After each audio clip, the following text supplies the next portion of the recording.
I don't know how long everything's gonna stay up. It's like super windy outside. In today's video, I wanted to take things outside where it's super windy out, but I wanted to break down a little video that I shot for Aputure.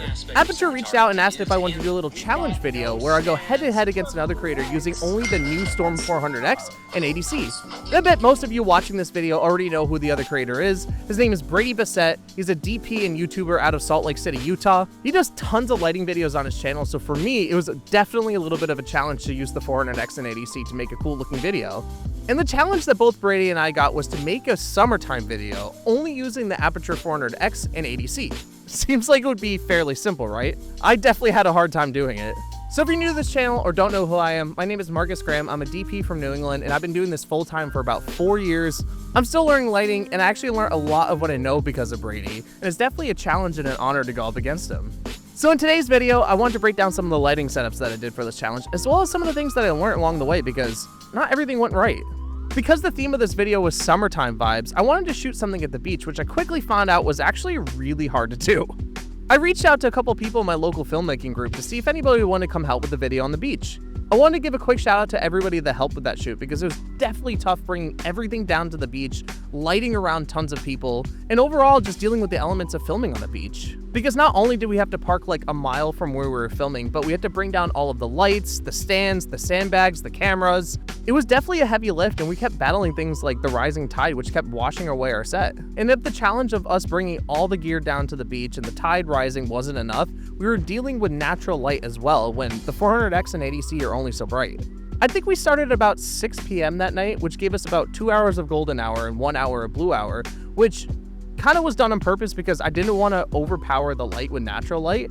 So the idea was to replicate the golden hour light using the 400X as the sun. And from the first setup we did, I quickly realized that wasn't going to work. So the first setup we did was having my surfing talent walk from the walkway onto the beach. And not only was this difficult because we had tons of people walking through the shot wondering, what are these guys doing? But also I realized that the 400X is bright, but not really that bright. And I couldn't light up the entire walkway the way that I wanted to, but I wanted to keep pushing on from there to see if I can get any cool shots after the fact.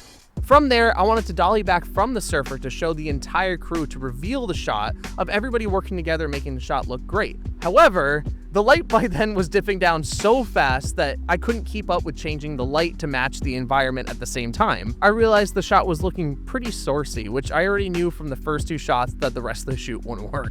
But honestly, it's kind of a learning lesson though, because I like doing shoots like this where you get to learn and try things out without having a real expectation of anything going great. And from there, you can take the things that you learned from that shoot that didn't go well and apply it to a shoot that does matter. And you've learned how to deal with scenarios like that from a safe environment. So as the sun was getting lower and we were getting to our final shot, which is to use the ADC as a fake fire on the beach, I think everybody kind of knew that the shoot wasn't working out. So from there, it's time to pivot and do a completely different idea and plan another day of shooting. Learning the lessons that I did from the first shoot, I decided to do most of the shoot inside to actually be able to use the lights the way that they're intended to be used. But I knew I wanted to challenge myself and not take the easy way out. So I decided to use the garden. So the second idea for the video actually came from my wife, who suggested we do a cooking video. The video idea is actually super simple, but it's something that we do all the time, which is just picking tomatoes from the garden and making a dish with it. And because we live on the coast, I wanted to use some local clams and homemade pasta to make a pasta dish. And now finally, after all of that backstory, we can go into the lighting breakdown of the video. All right, so let's get into the breakdown. Like I said, I wanted the first scene to take place in the garden where we're picking tomatoes, but unfortunately there was no golden hour, so I had to improvise. And you can kind of see it here in the tree line where it's kind of obvious that it's cloudy, but it could also pass as the sun just dipping down, just hitting the last little bit of golden light that's left.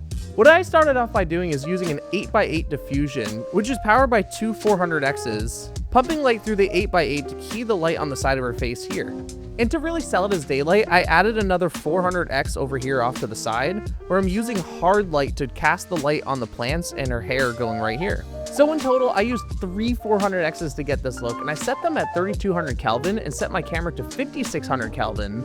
And the reason for this is you get a classic teal and orange look. By setting your camera to 5600 Kelvin, it'll make all the outside light look blue, while your key light is warm, thus creating the teal and orange look, which you can really see here in her shirt, where you get the teal, and then the orange in her face and her hair. I also used a 4x4 floppy to get a little bit of negative fill on her shadow side, but I'm not quite sure how much it was actually playing here.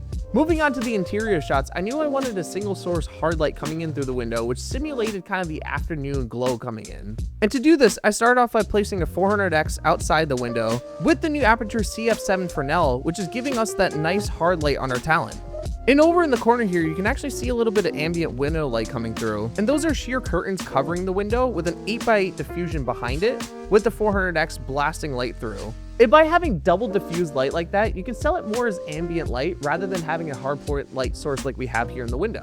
And you can really see how this plays in the next frame here, where you can see the 400x that's double diffused by the window light here. And with the hard 400x with the CF7 Fresnel, you can see that we have a mix of hard and soft light, which not only helps me sell the daylight look more, but gives me a more dynamic looking image. And fun fact about all the interior shots, they were all filmed during nighttime, which gives me more flexibility when lighting. Now for this top-down shot of the clams being washed, I set up an ADC with the Spotlight Mini, which gives us this nice little glow on the water here, which I think kind of sells the effect of the light coming in through the window. And other than that, there's not really much else going on here. Sometimes, simple is just better. Which could be ironic when we're talking about this next setup. So to give some context, this is the last shot in the video where we're having the dinner that she cooked. I knew I kind of wanted to play into that candlelit ambient look, and to do that, I use these practical candles to motivate our light, which is actually coming down with an ADC with a small softbox. And as far as other practical lights, I have these string lights that are hanging up here, which in reality, they're actually warm color bulbs, but I set my camera to the same color temperature as the bulbs in the candles, which made them look white. But at the same time, I had the same 400x setup from earlier, but I switched out the Fresnel for a lantern and set the color temperature to 6400 Kelvin, which gave us all this ambient moonlight you can see here and here. And I'm pretty sure to do that, I set my camera color temperature to 2700 Kelvin. So that just kind of goes to show you what you can do with the Aputure 400x and the ADC. By knowing where to place your light, how to shape it, and using color temperatures to your advantage, you can get endless amount of looks just by using a few different lights. So from the initial idea of the first video not working out to making a video that actually meant something to me, it's important to learn from your mistakes and learn and grow with them as you move on and progress in your career. And only being a few years into my career, lighting is one of the things that I'm constantly trying to work and grow on, and it's something that interests me a lot. And like I said in my last Aputure video, there's no better lighting system to use than Aputure lights because they're the best lights to use as you learn and grow in your career. That being said, I want to give a huge shout out to Aputure for having me in this challenge. It was super fun and definitely a learning process for me. And there's so many things that I learned from doing this challenge and practicing lighting that I'm going to use on my sets moving on. See, I knew everything would fall down.